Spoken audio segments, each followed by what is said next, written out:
নমস্কার, আমি একটা কেস দেখাচ্ছি। এর নাম হচ্ছে গোবিন্দ প্রামাণিক। 33 বছর বয়স, কোমরে ব্যথা ছিল 15 বছর থেকে, হাতের কবজিতেও ব্যথা ছিল, অ্যাসিডিটি ছিল, দুর্বলতা।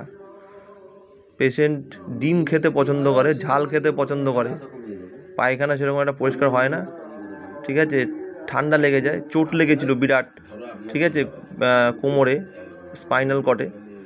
বাবার একটু পেটের সমস্যা আছে, রাগ হঠাৎ করে আসে, আবার একা একাই ঠিক হয়ে যায়, তাড়াতাড়ি কাজ করে, এবং একটু দুর্বল প্রচণ্ড, একা থাকতে পছন্দ করে, ঠিক আছে। তো সব মিলিয়ে ক্যালকেরিয়া দেওয়া হয়েছিল, ক্যালকেরিয়া কার্ড। তো রুগী বাইরে চলে গেছিলো, তো এসছে। কোমরে ব্যথা কেমন আছে ও নিজে বলবে, একটু বলো তো কি কোমরে ব্যথা তোমার একটু মানে কেমন, তোমার ব্যথাটা কেমন ছিল আগে যখন এসেছিলে? অনেক ব্যথা ছিল, এখন অনেক কমে সে কি ডাক্তার দেখিয়েছিল সেগুলো সব বলো। এমসে দেখেছি, ভুবনেশ্বর এমসে। হ্যাঁ, আমাদের এখানে তমলুকে দেখিয়েছি। আচ্ছা আপনার চেন্নাই কি বলে ওইখানে ডাক্তার, ওইখানে চেন্নাইতে দেখেছি। আচ্ছা ঠিক মনে নেই। আচ্ছা, ডাক্তার দেখেছি, কোনো তারা কোনো কিছু করতে পারেনি? আচ্ছা, তোমার যে স্পাইনাল কর্ডের যে ওটা ক্র্যাক ছিল, মানে ধরা পড়েছিল, মানে ওটা ফাটা ছিল, তাই তো?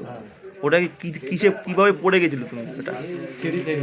সিঁড়ি থেকে পড়ে গেছিলে? আচ্ছা, এই যে ওষুধ যে 15 দিনের জন্য যে বাইরে চলে গেছিলে, এই যে ওষুধ তো খাবার পরে তোমার কতদিনের মধ্যে তুমি ইমপ্রুভমেন্ট পাওয়া শুরু করলে? এটাই 20 দিন, 30 দিনের ভিতরে। 30 দিনের মধ্যে তোমার আস্তে আস্তে আস্তে আস্তে কমতে থাকলো।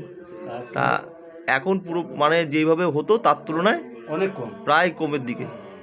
তা আপনারা শুনলেন গোবিন্দ প্রামাণিকের কথা, তো রিকভারি করেছে। তো এইটুখানি কেস আমি দেখালাম, ধন্যবাদ। আশা করি ওর যে আরও যে বাদবাকি যে সমস্যাগুলো সেগুলো আমরা কিওর করতে পারবো। তা সবাই ভালো থাকবেন, এটাই হচ্ছে আসল ব্যাপার। হোমিওপ্যাথিতে যে কাজ হয় সেটা আমি একটু একটু করে সবাইকে জানাচ্ছি। ধন্যবাদ।